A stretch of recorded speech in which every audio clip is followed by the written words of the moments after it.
talk about the Cyber Center for Education and Innovation. A little bit about myself. Just retired last year after 43 years of government service. Did 25 in the Air Force. And then my last assignment in the Air Force was on the J6 staff out in UCOM. And that's when NSA got their hooks in me. And so they pulled me into the agency, spent my last 3 years on active duty there, made me an offer I couldn't refuse, and then spent 18 years as an NSA civilian. And during that time, I had the great opportunity to work with our cyber centers or our centers of academic excellence. Was very fortunate to be on the cadre of the team that wrote the standards, the Committee on National Security Standards, for our universities, and then the universities wrote curricula against those standards. And if they met those standards, then they were designated as a center of academic excellence. We now have over 200 of those. And I was working very closely with Purdue University, my alma mater. And so when I retired, one of our ex-information assurance directors called me up and said, you know, Mark, there's a thing called pro bono. And I said, okay. And so he said, we're building a brand new museum. The new museum hopefully will be open in 21. It'll be 79,000 square feet, and I have some pictures of the rendering of it. And they asked me to come on board with all the education activities I had been doing for so long with the agency, close to 20-some years. They asked me to lead the education part of this. And so I'm here to kind of share with what we're doing and the progress of that. And there's lots going on at the museum. Our vision is very simple, and it's to educate, to innovate, and to commemorate. And we were just talking about the commemoration part. We just flew a C-130 in. We've got what's the small twin engine? It's the rail guard. No, it's one of the old guardrails. Yeah, guardrail. RU-2. Yeah, RU-2 that was flown. In fact, it was one of the aircraft that was flown in Central America to pick up signals for drug trafficking. So outside the museum, to commemorate, we're going to have those aircraft on display. And quite a few people lost their lives doing the signals intelligence mission. And they are commemorated inside NSA, much like CIA does. But we will have a replica of that in the museum, where you can see and pay respects to those people. But the education and innovation aspects are a new opportunity for the museum to expand it to a national perspective. The mission is to provide that threat information in an unclassified manner to all numbers of people, especially the K through 12. We're really focusing on K through 12. As I mentioned, we have over 200 centers of academic excellence, and that's the 13 to 20. So that's fairly robust now. What is missing is the K to 12.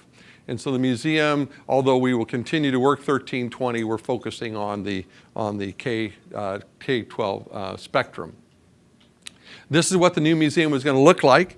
Right here, if you've ever been to the current museum, which opened up in the 90s, the current museum is sitting about where this car is sitting. So it will be razzed at the end, and the new museum sits back here. You can see the airplanes here. Very importantly, we put a school bus in this picture, and it's because the museum is all about education. Such, though, that the outside of this building is all an encrypted message. And the key to that encrypted message is in the sidewalk. And so the programs for the elementary school, mainly K through 12 or anybody, you'll get kind of a scavenger hunt. There's a very good scavenger hunt that they use today, but you'll be able to then try to decrypt the building, which will be, I think, a lot of fun. I want to pull your attention to this bullet, the virtual digital cyber curriculum. NSA has, through Congress, been given a substantial amount of money that has been sent out in grants to, right now, we're 54 universities. And those universities have developed very specific cyber curricula for teaching at the 13 to 20 space. And now we're starting to look at the K through 12 space. But that curriculum will be assured quality in not only the cybersecurity aspects of it, but its ability to teach. Because a lot of times there's some good curriculum out there, but there's no way you can teach it inside a classroom. It isn't written properly for that. So one of the opportunities we have now through the Cyber Center of Education Innovation is to not only sponsor that curriculum development, but then to evaluate it and provide assured quality. And you'll see a little bit later in my presentation about where that curriculum will be housed in repository for it, where that anyone can have access. It's all built for free access to any university or any school system that would like to download that curriculum. That curriculum is full context curriculum, and I'll talk more about that in a minute. But this is one of the new aspects, is to tear down these walls and make this museum virtual. I was just commenting this morning at 6 o'clock. I was online in my hotel room teaching 3 elementary schools in Arkansas. I was in their classroom providing a little talk on cyber hygiene, on how to stay safe in cyberspace, and a new pilot we're doing where we have purchased some Telepresence virtual robots, and they said they wanted to do it, so hopefully I'll be getting the emails from those school counselors to where those students will be able to drive that robot throughout this museum virtually and attend the museum just like any child or adult can do physically. And they'll be able to interact with a docent and participate in all the other activities we have from an education standpoint. This is where the museum will sit. Here's where the museum is. Number 5 is the current museum. NSA proper sits right here, just right off the screen. This is the new entrance to NSA that they're building. So we are literally in the shadow of NSA. And that brings a great opportunity from not only an education standpoint, but as a front door, the unclassified front door to the National Security Agency. Another rendering, you can see the airplane park that will be part of the museum. The floor plan, this center hall, I'll show you a picture of it in a second, can seat 700 people in a conference setting. This will be the new museum itself. It'll be 4 times the size of the current museum for the artifacts that we can display. And we have that many unclassified artifacts now that have been declassified that we can display. There'll be a library with a rare book section. That'll be temperature controlled for the particular books that we have. Of special interest from an academic standpoint is a huge multi-purpose auditorium here. And on the second floor, we have 4 other classrooms. There will be total virtual environments in those classrooms to where we can be into any other classroom throughout the United States virtually and provide that cyber content.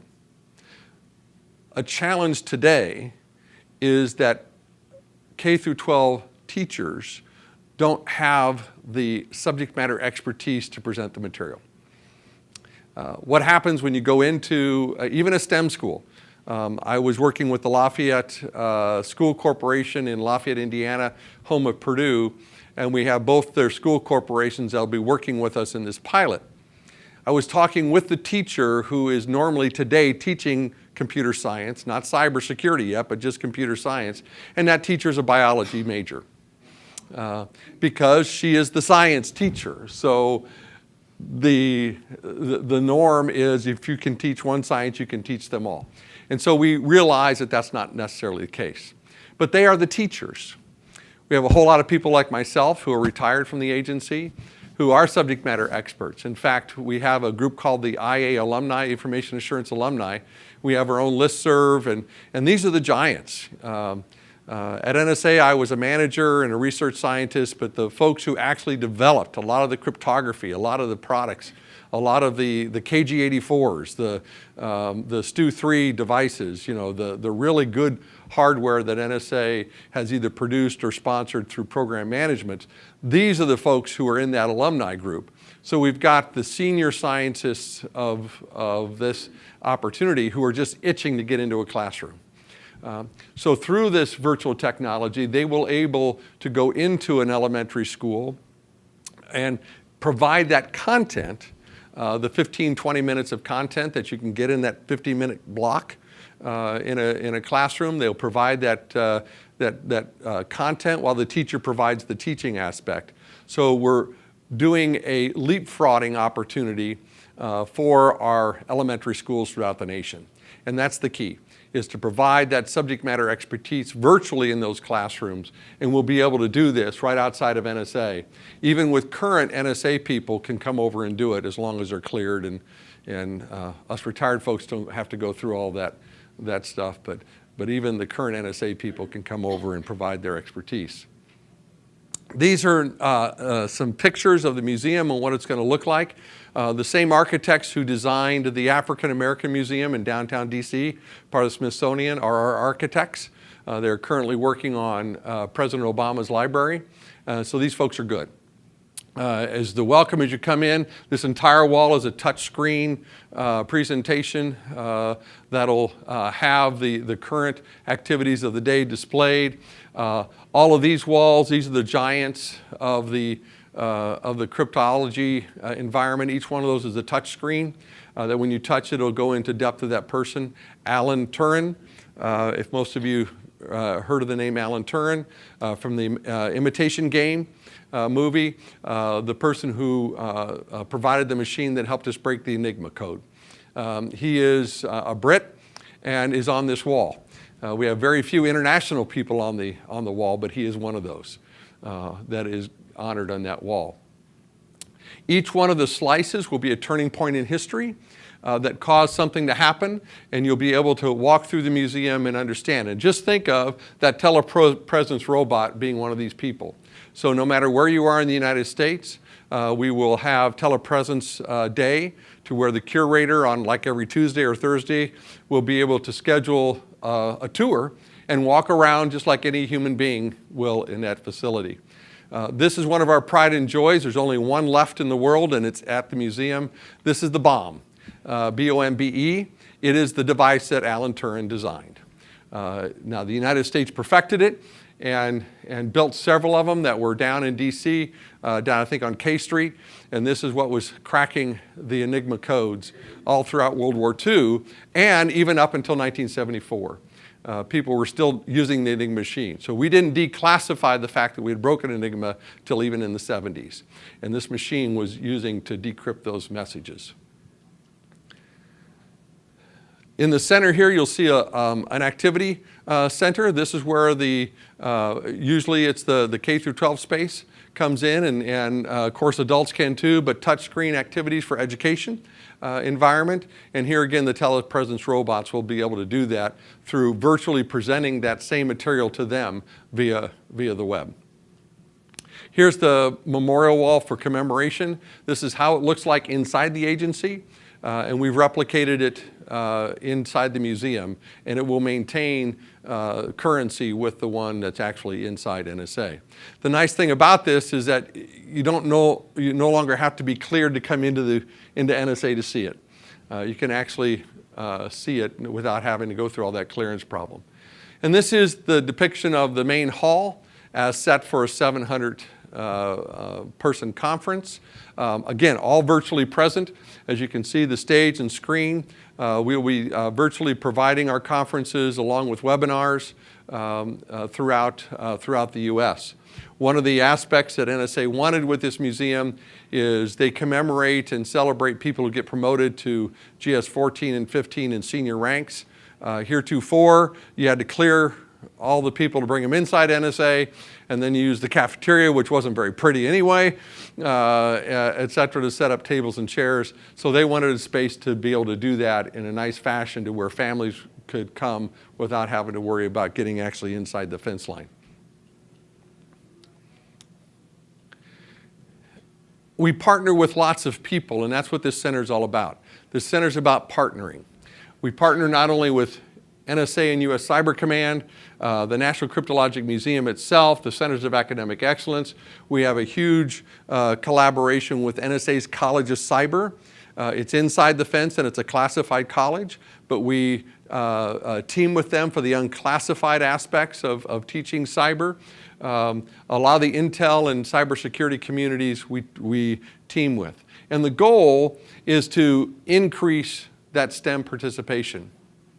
When I was this morning teaching the class, one of the questions was, what's a day like in the day of working this. And I said, the neat thing about cybersecurity profession is you come to work and you never know what the day is going to be. It's always something new because the adversary is always doing something new. And so it's an active, innovative opportunity to use your intellect throughout the full spectrum of knowledge. If you're an accountant, it's the forensics. If you're a psychologist, it's understanding the adversary. So it's just not for computer scientists. It's for the full spectrum of the educational environment. And it's to build that cyber workforce. If you go to cyberseek.org, cyberseek.org, it's a site funded by NIST through the National Initiative for Cybersecurity Education, NICE. And in that site, it is a live site that's showing how many openings are available in cybersecurity profession. Today, there's over 300,000 unfilled jobs. Over 300,000. Many of them starting salary is $80,000 and up. This is where the kids need to be. A lot of them don't know that. It has a professional side, a career side that shows you all the different jobs and how they link and what kind of education you need. Again, it's full spectrum education. Finance, law, psychology, as well as computer security and electrical engineering. But it's also the soft sciences as we talk about. So it's increasing that awareness of the workforce that we're really after to up the opportunity for these folks to understand what it is to be a cyber professional. And ultimately to enhance our cybersecurity profession. The CCEI is the glue that pulls that together. And it's the CCEI, home of the National Cryptologic Museum. We're there to provide that knowledge transfer. We're not developing curriculum. We're going out to the people who are developing curriculum and bringing it together. There are many conferences that I've been going to from an educational standpoint, and the teachers are going, gosh, I just wish I could come to a central place to learn what's going on. That's what we're trying to provide at the CCEI, is bringing all these folks together to share that curriculum and those activities. And to provide that library to where when you log onto that library and get the curriculum, you know it's assured quality. It's not something that somebody just dumped out on the internet. It's been looked at by cyber professionals and looked at by educational professionals so that you can get good quality outcomes from that learning experience. We're partnering with lots of folks as this a graphic description. Here's the NSA Cube, that's the center. That's where the library is going to sit. The partnership is with the College of Cyber, who's helping produce that. Our partnership with the University of Maryland provides our annual symposium. We just had one on Thursday, and it was attacking the roots of cyber insecurity, the role of education in that. From those symposiums, we're holding quarterly webinars. How many of us go to these conferences? We have great dialogues, great discussions, and then we come to the next one and have great dialogues and great discussions. Our goal is to continue that through webinars, just like AFCEA has many webinars, and that's kind of what we kind of modeled ourselves after, is the great AFCEA opportunity to continue that dialogue, but that dialogue specific into education. This is where the curriculum will be housed in what we're calling Clark. It's currently in beta. If you go to the site, you can see it. There's a couple of the modules that have been already approved that are active that you can download. It's built by Towson University. And in this environment, their whole philosophy was to have an open environment, easy to get the curriculum in, easy out. Now in between here, easy in and easy out. It may be easy for a professor or somebody who's developing curriculum to put the curriculum into Clark. It doesn't happen on easy out until we've done the assured quality review. Once it's been assured quality review, and if you go to the site today, you'll see some modules where it describes them, and you'll try to click on it, and it says undergoing review. So we do not turn it on until it has passed that review cycle. Crowdsourcing means that as you're teaching curriculum expires quite easily, especially if you're dealing in particular languages where that curriculum is needed. Those languages will change next year. So through crowdsourcing, as people use the curriculum, they will be going back to, again, the ownership, the person who wrote that curriculum, and saying, hey, have you thought of this? And that professor or that developer will be able to update that curriculum. It then goes back through the review before it comes easy out. But the point is, it's free.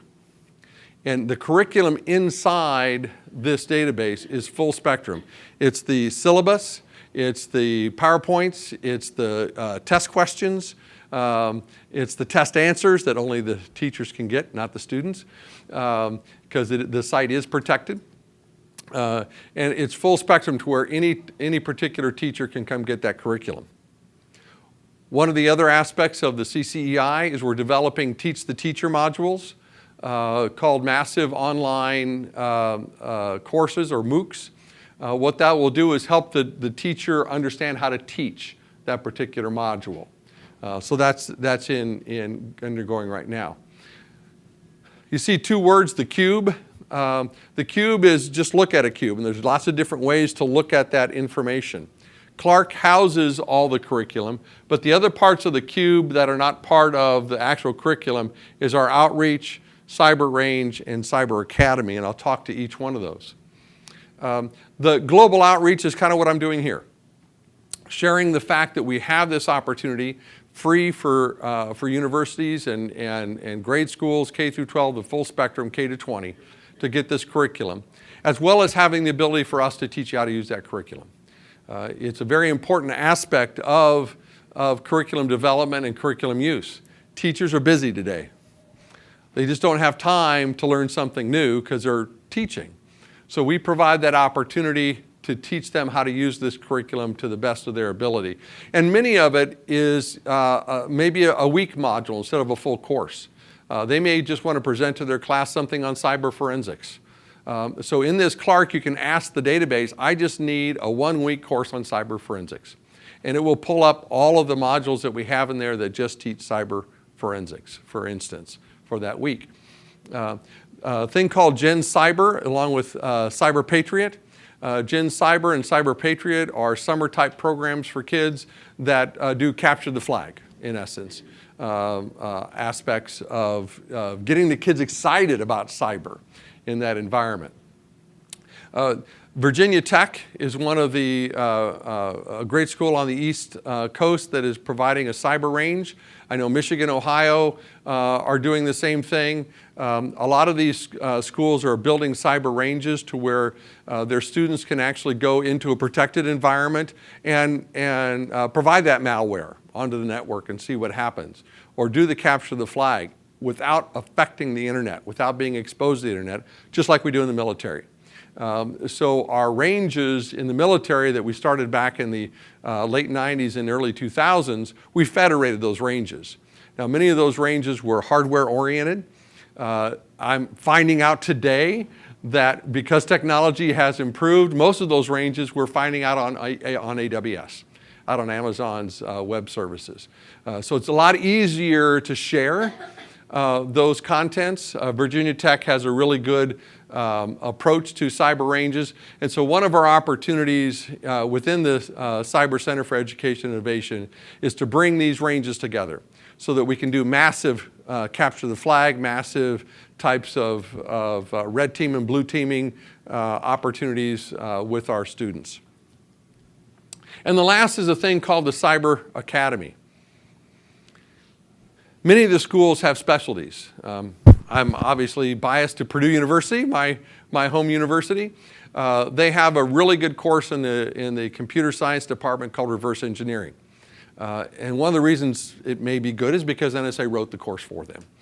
In an unclassified fashion, we deal with Purdue a lot in their computer science department, and one of our folks wrote the course for reverse engineering code. And got it cleared, et cetera, and that's what Purdue's teaching right now. Very few schools have that course. The idea here is you shouldn't have to be handicapped by where you sit in this nation. Everybody should have the opportunity to take that course on reverse engineering as an example. Many other examples, but let's just use that as an example. The idea is a university out in Wyoming A student may want to take reverse engineering. They would virtually log into that course at Purdue, take that course, but that credit would then be virtually applied to their degree out of that university in Wyoming. And so we're looking at how do we establish a set of nationally credited courses that no matter where you live in the United States, you can take those courses and still apply to your current degree and your university level. Now, I don't at all minimize the great challenges that presents that, because states are the ones who educate. The federal government does not. It is a state prerequisite to educate their citizens. So there's lots of different requirements depending on which state. In fact, there's 50 different requirements. So we'll be working through those to make sure this national credit is, in fact, reciprocal and can be applied. And then there's always the financial stuff. If you're paying for Purdue to teach that course and you're getting your degree from Wyoming, how does Wyoming benefit from that from a financial standpoint? So lots of discussions that have to take place. But one of the things we have found in that innovate and educate, the innovate part, until you start talking about it, you never know what the problems are. And so our idea is to start talking about it and see how we can provide this national level credit in an interdisciplinary way. We in no way are going to build a brick and mortar, but it looked kind of cool as a picture, so we put it there. From our perspective of where we're heading from the national standpoint, we're very pleased Northrop Grumman provided us a grant to really get into what's happening in the national K-12 space. There's a lot of curriculum being developed. A lot of it is curriculum and not being pejorative, but it just gets thrown up on the wall and doesn't have a lot of learning content in it. It's good stuff from an awareness standpoint, but not from an educational standpoint. So we're working with that to try to do that assured quality aspect. One of them is teachcyber.org, which was built out of NSA grant money. And so this particular site has got excellent information from a standpoint of awareness and lots of, all the way from K through 12, broken out by age groups. So they've got some very good modules in the K to 2 space for kids that are in kindergarten through second grade. So a very nice site. We're working on a curriculum development. We'll probably launch that in 2019. It was described to me, I'm not an educator, I'm a government servant, retired government servant, but from what the educators have told me, it's kind of like building a house. A lot of the K through 12 curriculum right now is somebody built a really good bathroom, somebody built a good dining room, somebody built an okay kitchen, but it's all disjointed. A curriculum is the floor plan for the house. And so right now there is no curriculum in the K through 12 space that shows the floor plan of where the kitchen goes, where the bathroom goes, where the living room goes. We have some rooms built, but nothing that really looks at the house from a structure standpoint. So we're going to be launching that program through a grant that we're seeking in 2019. It'll probably be a 3-year project to write the curriculum. Curriculums are not easy to write. Et cetera, because it has to be nationally accredited curriculum, et cetera. But once we get the curriculum right, we've got the blueprint from which all this, all the particular little modules can fit into the overall curriculum in the K through 12 space. The virtual activities we're very excited about. I talked about our virtual robot. I talked about this morning, I actually taught a class in 3 different middle schools in Arkansas. This is, I think, the biggest bang for the buck. We're using a tool called Nepris, nepris.com. It's a company that started that's linking industry to the classroom. It's a very nice back-end engine using Zoom technology, virtual technology. But what's nice about it, it has all the metrics, it has all the opportunities to record, has the ability to bring several classrooms in together simultaneously. And it does that all behind the scenes, so somebody like us at the museum doesn't have to worry about that. They have affected over 250,000 students to date. They've been doing this for about 5 years, and it's a great opportunity to get inside the classroom. This is the Teach Cyber site that I was talking about. It breaks it up into hardware, software, networking, fundamental principles. And when you hit one of those particular areas, it then breaks it up into the K through 12 spectrums. It's 5 categories, K to 2, 3 to 5, 6 to 8, etc. Online safety security is an excellent module on teaching cyber citizenship to our kids. I mean, my 9-year-old and 11-year-old grandkids. It was really interesting when Ryan, my eldest, was about 5-year-old. We were down at the Outer Banks on vacation in North Carolina, and we were in 2 different rooms, and we told Ryan to call his mom and dad, and there was the phone over on the desk, you know, the push button one. And we said, just call up the room. He goes, well, what's that? It's a phone. You know, he didn't recognize it, number one, as a phone. And when he picked up, he says, how do you use this? You know, he was looking at it, trying to figure out how do you put it up to your ear. You know, he had no concept of the phone because, you know, they used the cell phones all the time.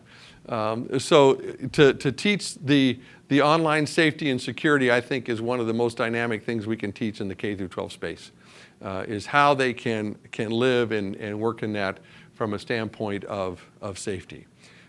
So here's my information.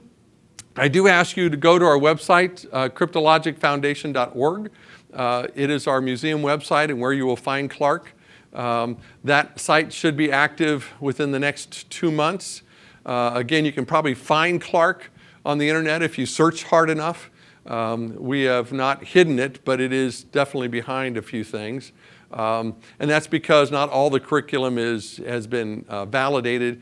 We anticipate that to be completed, I think, this month, they told me, here in November. So possibly in December, it'll all be up and operational. But our hope is to bring together education. Again, we're not developing it. We're bringing folks together to try to share that education because there's a lot of good work happening out in the United States. It's just trying to pull it together and making people aware of it and providing a central location where they can download it. Now, are there any questions I can answer about? Yes, sir. Yeah. Yeah. I wish you had a bigger audience. I think your message is one that really needs to get out into the community. Right. A little background. We hope, I work for AFCEA, for those of you who are here, and we hosted at the request of the Board of Education for Georgia. Wonderful. STEM refresher one-day class this past August. Excellent. Augusta, Georgia. And we did it on the front end of a conference called TechNet Augusta because the teachers wanted to see technology on display. Mm-hmm. And it was a little challenging because we had a lot of things going on with the other event. But the teachers really liked that aspect. Mm-hmm. But here's a couple things that I picked up during Good. the one-day session, and you hit on a lot of them. One is that the teachers, a lot of the STEM teachers are not trained. Right. They're told you're the STEM teacher, and they didn't have a clue. That's part of it.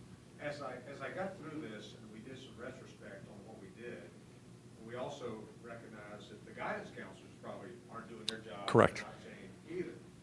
So you know, when you look at the world ranking, you know, we're down there in the 50, Yeah. 60, 70 level instead of the top, 4 or 5, which is hard to believe. But I found what's the third piece was there was no real curriculum out there. Mm-hmm. Right. That you're trying to develop here. That was the curriculum that you said that you're going to put in this facility. Is it something you can check out and return? Yep. Do you have to pay for it? Nope, it's totally free. Yeah, totally free. 100% free. That was one of the stipulations that we had as the Cyber Center is that we're paying for the curriculum via grant money, and it states right in the grant money to the universities and developers that this will be free and open to anybody who wants it. So yeah, it's all for free. Okay. Just one more comment. One of the things that me in particular, are talking to industry that are here. Yep. And some of it's big industry, Digital Dynamics, and like, Right. it's also small too. What are you doing Right. to help students? I mean, some of them are providing grant money. Right. You're getting, but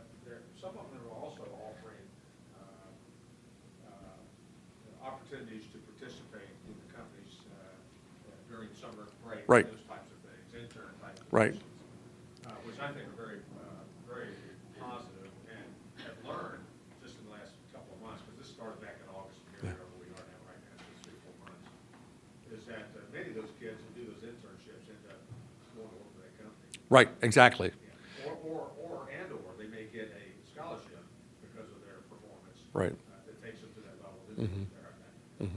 Anyhow, Well, Mike, and I would really, as a long-time AFCEA member, I think I started in AFCEA when I was a captain. I think AFCEA is well placed with industry to have this dialogue. One of the dialogues we're having, and in fact, it'll probably be the next webinar coming out of our conference that we had on Thursday, is specifically targeted to counselors. To talk to them about, because if you don't know the profession, if you don't know the language, and we're very geeky in our language, and we understand that, we need to demystify the language of cybersecurity professionals. And we're looking for those people who normally deal with the K through 12 space, especially the high school space and the middle school space, in that counselors to help us demystify our language, because they talk to the kids and they know what the kids can communicate with. So that's going to be probably our first webinar in the January timeframe, January-February timeframe, targeting the counselors themselves. Another aspect of that we're hearing in the community is this term called competency. That we're educating really good, smart, knowledge people, but on day one they're not competent. They are not practitioners. So they go into a company, they go in Northrop Grumman, Lockheed, it doesn't make any difference what company, and they can't perform the work yet. So that company has to take activities to make that happen. So the dialogue in that innovation part of our CCEI, we started the dialogue, and I would love to partner with AFCEA on this and continue this dialogue with industry, because one of the things we're getting traction on is a comparison to the medical career field. The medical career field has done this, and it's a professional association, all that kind of stuff. And I'm not saying that cybersecurity needs to be professionalized like a doctor and a nurse, et cetera. But the model they use is interesting. Both of my daughters are nurses, and the youngest is going through her doctorate right now to become a nurse anesthetist. It's a 3-year doctoral program. The first year she's finished, it was all the classroom stuff. She right now is in a hospital room putting somebody to sleep in the surgery room. She said that she did one where they're doing a hip replacement. She said that kind of really freaked her out when they started bringing the drill bits in and the hammers and stuff like that. She says she compared it to me when I was building a cabinet. She says it just really freaked me out, Dad. But here she is sitting, keeping that person sedated. And so she's practicing the knowledge, obviously overseen by somebody. She's an intern in that environment. She'll have 2 full years of doing that. So when she gets her PhD as a nurse anesthetist, on her day 1, she is fully qualified without supervision to put somebody under. So what I'm hearing from the cybersecurity professionals is we need to think about that. We're not putting people out the door with a degree that can practice the profession. And so if you look at that model, okay, how do we relook at the degree program and cause those degrees to have mandatory internships? Okay, well, that's a fairly easy thing to do relative to where will those internships take place. Obviously, the medical career field has a built-in internship location. It's called a hospital. And they're built for that. I mean, the staffs of teaching hospitals are full of interns that are doing the work, and all the right supervision, et cetera, et cetera. I was then made aware in the state of Indiana called OmniSOC. You may want to look that up. The state of Indiana decided that they wanted to secure all the government networks. And so they got together with 5 of the major colleges, Purdue, Indiana, Rutgers, Northwestern, and another one, all Big Ten schools. But through those universities, they set up the OmniSOC. And that OmniSOC has all of the government, Indiana state government systems going through it, just like we have, like DISA. So they kind of formed a DISA SOC basically in the state of Indiana. And in that SOC, it's manned by about 35% professionals. The other is all students in cybersecurity and in the various degree programs. And they are in that environment to become practitioners. And so when they graduate, they will actually have the capacity to be practitioners in the environment. So that's one opportunity.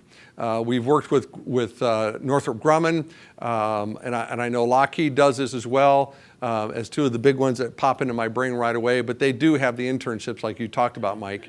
And I think that we need to continue this dialogue of how to provide a well-oiled opportunity to get these kids into internships so that when they do graduate, they're practitioners. I think it's best for industry. That way industry doesn't have to really worry about having their unique ability to train people once they get into their company. There'll always be the specific stuff, but they should come more practitioners. Working with Alan at SANS, working with some of the certifiers that are providing certifications. Certifications is, again, a very knowledge-oriented thing versus a practitioner-oriented thing. Maybe we have a dialogue with SANS and the other institutions that are providing certifications and look at, in order to get that certification, you got to have the knowledge, but you got to have X amount of months or whatever we talk about in dialogue of practitioners before you're granted that certificate. So a lot of dialogue needs to happen, and I think that through the Cyber Center, that's one of the things we want to stimulate, is that conversation to happen, and I think AFCEA is a great partner in that. So great comments, Mike. Those are square on. AFCEA is very well postured because the county, city schools will teach anything and Yeah. give money to go teach it. That's right. We're happy to do that. And your roadshow is opening eyes. But take, for example, the city and schools in Atlanta who now have a very brand new perspective of ransomware. And, Right. And the impact on your life. Yeah. They have a better perspective right now than probably the rest of the United States. But it's coming to a city, state near us. Right. And I don't think we've had a state network be taken down yet. But Yep. Atlanta was down for a number of days. Yep. And paralyzed, literally Right. paralyzed. So once that happens, that gets the attention of governors and legislatures who then begin putting little seed pockets of money out there. And I think everything we're doing is perfect timing. Yeah. Well, Governor Holcomb from Indiana realized that, and he started a council that I was fortunate enough to be added to from the national perspective. And Shatrice was the head of his council, and she provided a very good strategic plan for that, just released. And that plan is a starting place. And I think it shows in that the one of the articles of that strategic plan was the educational aspect. And that if we don't get the educational aspect, and in particular, don't get the young kids. And we're hearing now, it's starting to crystallize a little bit, we're hearing it's fifth grade. Fifth grade is where we need to hit them. And then that matures in the 6th, 7th, and 8th grade, but we have to hit them at 5th grade. And they have to understand what a cyber professional is and can do as early as the 5th grade. So, Them personally, when the yeah. home Wi-Fi goes down, Exactly. we can't play our games anymore. All of a sudden, that young kid is Yeah. very interested in cyber protection and so forth. well, one of the 6th graders I was on this morning, well, I asked them, and of course I can see them and they can see me, and I asked anybody in the classrooms to raise their hand of who got hit by a phishing. We talked about phishing, and he said, yeah, I got hit. And I said, explain your phish. And it was a game. He was on a game, and he got phished on a game, and didn't realize he was being phished, and clicked on the link, and made his computer a brick. And he had to go buy a new computer. And so we talked about that. We talked about the fact that they're getting very good. I got a very personal email from a very personal friend who said, Mark, I need for you to call me right away. I need your help in X. And I said, that's not this person. Now, being at the agency for 18 years, I kind of cue in on some of this stuff, right? And it was very targeted to me, very specific. I called this individual up and they said, no, I think I've been hacked. And I said, yes, you have been hacked. And I didn't respond, I just deleted it. But it's so the phishing is, and these kids in the classroom this morning thought, oh my goodness, because Fortinet is one of the games that all these kids are playing, and you can buy different things on Fortinet. And I said, be careful. I said, if you initiate it, if you are the one taking the action, it's probably okay. If somebody is asking you to take an action, beware. Because these games are not designed securely. I give a talk called Cyber Hygiene. And one of the things I talk about in that talk is kind of one of the expertises of NSA. And that is the dysfunctionality engineering. That's about 90% of the problem is dysfunctionality. Functionality is a piece of cake. Anybody can design functionality. But the reason NSA cryptography is so good and why it's so expensive and why, when we contract out it's so expensive is because we demand the dysfunctionality engineering. We demand it to be engineered not to do X. We demand it be engineered not to do Y, and that when it does, it fails to safe. That's 90% of the problem. In my briefing I give on cyber, I show a picture of a car. And what's the function of a car? It's to get you from point A to point B, right? That's it. That's the mission. But this picture is nothing but the picture of the safety bumpers, the airbags, the fuel tank that's protected, the sidebars. So this picture is all about safety. It's not about transportation, it's about safety. So that car industry designs dysfunctionality. That's one of their things. They're designing that car to function to dysfunction, because its function is to drive you point A and B, but they're designing it so that when stupid stuff happens, you're still protected. We're not doing that in cyber. We're just getting code out as fast as we can because it's time to market. We're not designing it from a dysfunctionality standpoint, which slows time to market down. It makes it more expensive. We allow people to be our Q&A. That's what's called a patch. We send it out there, and anybody have a problem? Oh, okay, you have a problem, we'll send a patch out. So we're using the public as quality control instead of doing the dysfunctionality engineering. And so we got to rethink, I think, how we design stuff. And if we teach that, especially K through 12 and in colleges, we teach design from an adversary perspective. I think our products are going to be a lot more secure, and it's going to be a lot less patching if we're designing it from an adversary. If we design this function knowing that somebody is going to take over that Jeep car by driving next to it and getting on the network in that Jeep car and taking that Jeep over, as we all saw on YouTube, that's an easy fix. That's an easy fix. But it wasn't designed from that perspective. It was designed from the functionality perspective. Mark, are you going to leave your brief behind a link to the website? Oh, most definitely. It's on the laptop. You guys can have it. Okay. Have you advised them of that? Did they ask the question? They did not ask that question. AFCEA did not ask that question, but it is fully shareable. In fact, I would love to have that happen. Yeah. Are there any questions? Great. Thank you very much. I really appreciate the opportunity for AFCEA for letting me do this. And I look forward to working with you, Mike. And I would really love to have that opportunity to engage with industry in that dialogue about how do we do internships, how do we get these folks to a practitioner's state. And I think it's in industry's best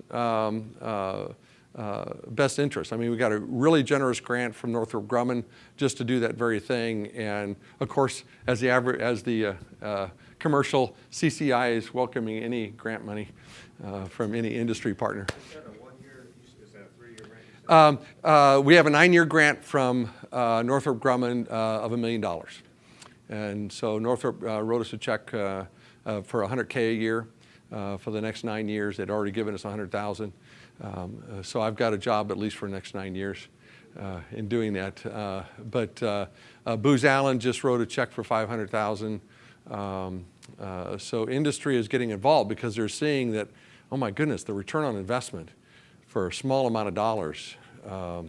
Because in the overall scheme of things, $1 million is peanuts. Yeah, well, and that's the interesting thing is there's access now to these students and to get the students in for internships. Yeah, you're welcome. Thank you very much. Appreciate you guys coming.